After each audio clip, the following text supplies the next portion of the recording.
अब ये किसके बराबर हो जाएगा? ये किसके बराबर हो जाएगा? D Y. अब गौर से देखिएगा ये किसके बराबर होगा? D Y by D T.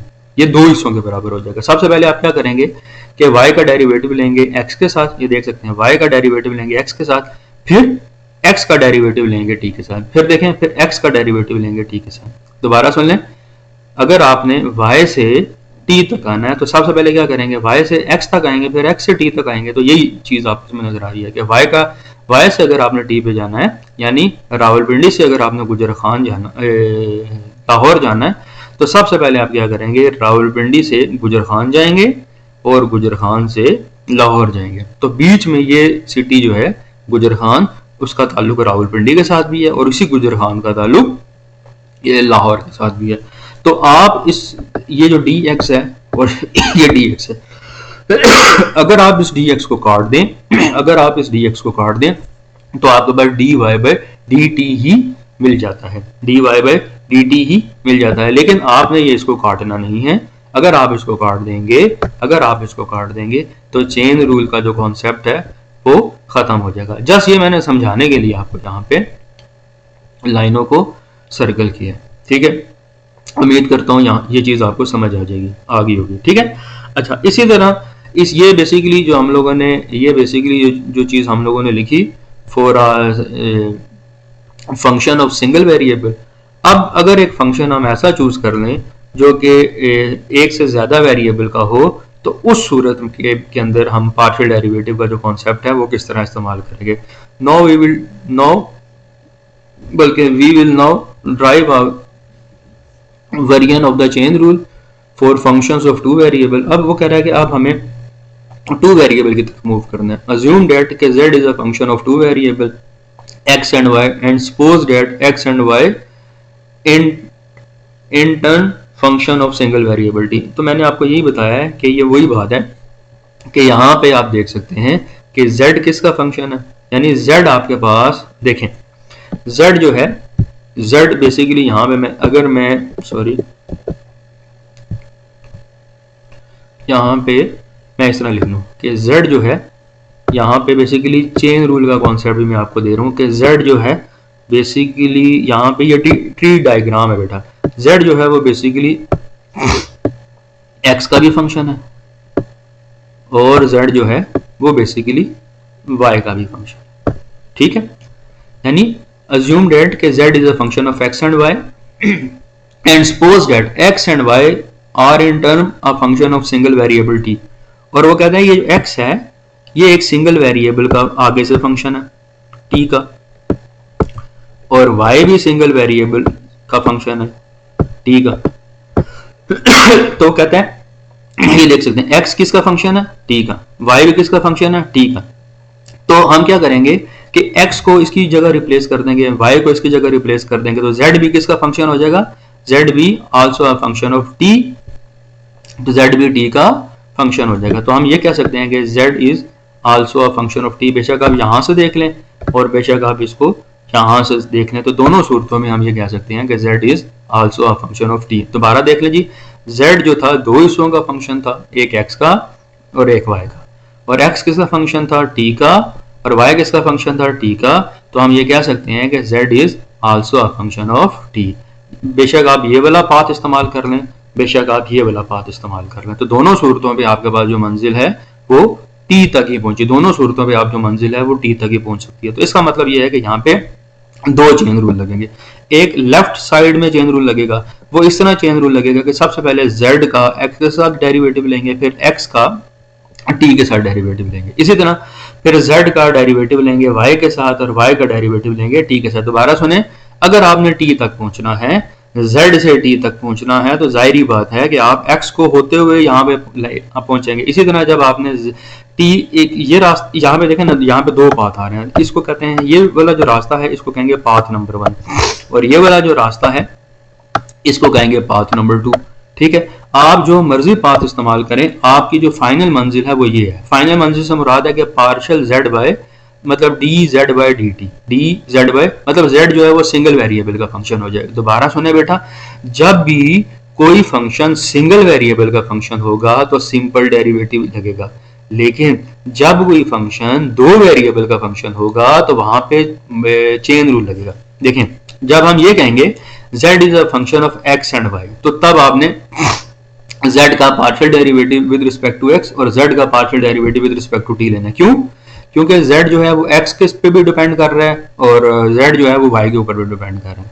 लेकिन जब हम ये कहते हैं कि x is only a function of t और y is only a function of t, तो तब हम यहाँ पे सिंपल डेरिवेटिव लेंगे, ये dx बाई dt और dy बाई dt। तो इन दोनों रास्तों को जोड़ेंगे तो आपके पास जो फाइनल रिजल्ट मिलेगा वो मिलेगा dz बाई dt, और वो दो पार्शियल डेरिवेटिव और दो सिंपल डेरिवेटिव्स का सम होगा।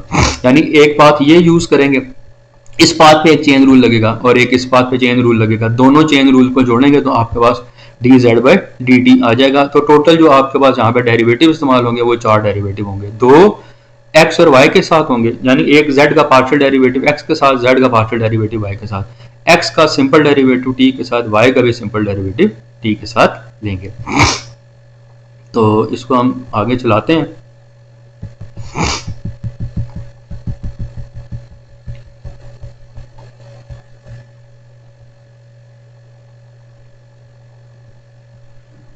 वो कहते हैं कि thus we can ask for the derivative dz by dt and we can inquire about it relationship to the derivative। अब ये देखें, मैंने आपको बताया था कि z किस किस का फंक्शन है, z जो फंक्शन है वो x और y का फंक्शन है, तो इसका मतलब है कि z का partial derivative with respect to x और z का partial derivative with respect to y लिया जाएगा। ठीक है, और अब x किसका फंक्शन है, x फंक्शन है t का, x का डेरिवेटिव लेंगे t के साथ और y का डेरिवेटिव लेंगे t के साथ। तो टोटल डेरिवेटिव यहाँ पे 4 इस्तेमाल हो रही है। देख सकते हैं कि टोटल डेरिवेटिव जो है वो 4 टोटल डेरिवेटिव जो हैं आप यहाँ पे टोटल जो डेरिवेटिव आप इस्तेमाल कर रहे हैं वो 4 टोटल डेरिवेटिव जो हैं वो आप इस्तेमाल कर रहे हैं। And delta x, delta y and delta z denote, delta से मुराद चेंज है, डेल्टा x का मतलब होगा change in x, delta y का मतलब होगा change in y, delta z का मतलब होगा चेंज इन z रिस्पेक्टिवली।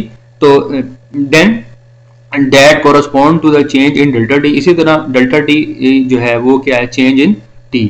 अब आपने सबसे पहले लिखना है dz बाई dt। ये बेसिकली पहले मैं सिंपल फार्मूले आपको बता रहा हूँ, ये जो कि आपने फर्स्ट प्रिंसिपल एफएससी में पढ़े, ठीक है, और कैलकुलस का जो कोर्स नंबर 1 था वहां पे भी आपने इन फार्मूलों को देखा होगा।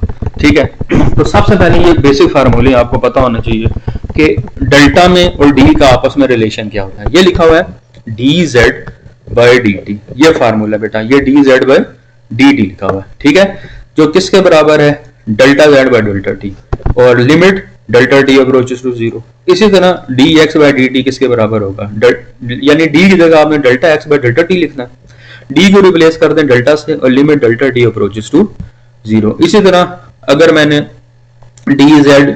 dx dy बाई dt लिखना हो वो आप खुद कर लेंगे, और dz बाई dt ये सारे आप खुद कर सकते हैं, बाकी इसमें कोई मसला नहीं है।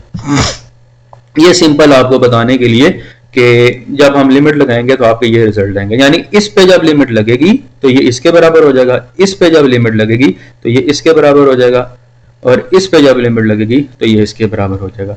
अच्छा, तो अब हम यहाँ पे क्या करेंगे, यहाँ पे सबसे पहले हम अकॉर्डिंग टू अप्रोक्सीमेट वैल्यू, ये बेसिकली डेल्टा अप्रोक्सीमेशन की डेफिनेशन है जो कि आपने पिछले लेक्चर के अंदर भी पढ़ी थी। ठीक है, तो डेल्टा z जो है वो किसके बराबर होता है जी, डेल्टा z जो है वो बेसिकली किसके बराबर है, इस चीज को आपने हाईलाइट करना है। डेल्टा z जो है वो बेसिकली बराबर है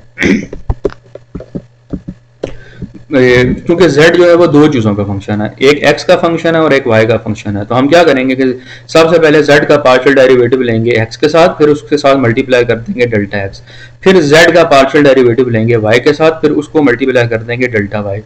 अब देखें, अब आपका टारगेट ये नहीं है कि आपका जो टारगेट है आपको पता है कि आपने निकालना है चेन रूल। चेन रूल के लिए आपको dz बाई dt चाहिए, तो यहाँ पे हम क्या इंट्रोड्यूस कराएंगे, डेल्टा t इंट्रोड्यूस कराएंगे और डेल्टा t को दोनों तरफ डिवाइड कर देंगे। मतलब लेफ्ट साइड में भी डिवाइड कर देंगे, राइट साइड में भी डिवाइड कर देंगे। तो मैंने यही लिखा हुआ है कि divided by delta T on both side. अब सवाल ये पैदा होता है कि मैंने डेल्टा टी क्यों डिवाइड किया है? इस वजह से डिवाइड किया है क्योंकि जो आपके पास x है वो t का फंक्शन है और y जो है वो भी t का फंक्शन है। मैंने यहाँ पे लिखा है where the partial derivative evaluate at x is a function of t and y is a function of t। देखें ना, जो z है वो x और y का फंक्शन है, तो वहां से ये रिलेशन मिल गई। अब t को इंट्रोड्यूस करवाना है, t को इंट्रोड्यूस कराने के लिए आप क्या करेंगे, दोनों तरफ डेल्टा टी से डिवाइड कर देंगे। तो देखें मैंने यहाँ पे डेल्टा टी से डिवाइड किया तो ये आपको नजर आ रहा है डेल्टा टी। इसी तरह यहाँ पे भी मैंने डिवाइड कर दिया और यहाँ पे भी मैंने डिवाइड कर दिया। अब लिमिट अप्लाई कर देंगे। अब यहाँ पे जब लिमिट अप्लाई करेंगे, अब ये देखें ना delta Z bye delta T, जब मैं लिमिट अप्लाई करूंगा मुझे ये बताएं कि ये किसके बराबर हो जाएगा, ये डी बाय डी टी। इसी तरह जब मैं यहाँ पे लिमिट अप्लाई करूंगा कि delta T approaches to zero, इस पे तो टी नहीं है ना, इस पे लगेगी लिमिट, तो ये किसके इक्वल हो जाएगा, delta x bye delta T, ऊपर डिफाइंड है वो हो जाएगा डी बाय डी टी। इसी तरह delta Y by delta T, delta Y by delta T, इसके ऊपर जब लिमिट बेसिकली दोनों साइड पे लगेगी, लेफ्ट साइड पे लगेगी तो D Z by D T हो जाएगा और राइट साइड पे लगेगी तो ये हो जाएगा D X by D T और ये हो जाएगा D Y by D T. वो कहता है कि ये असल में आपने फार्मूला ड्राइव कर लिया किसके लिए, when z is a function of two variable.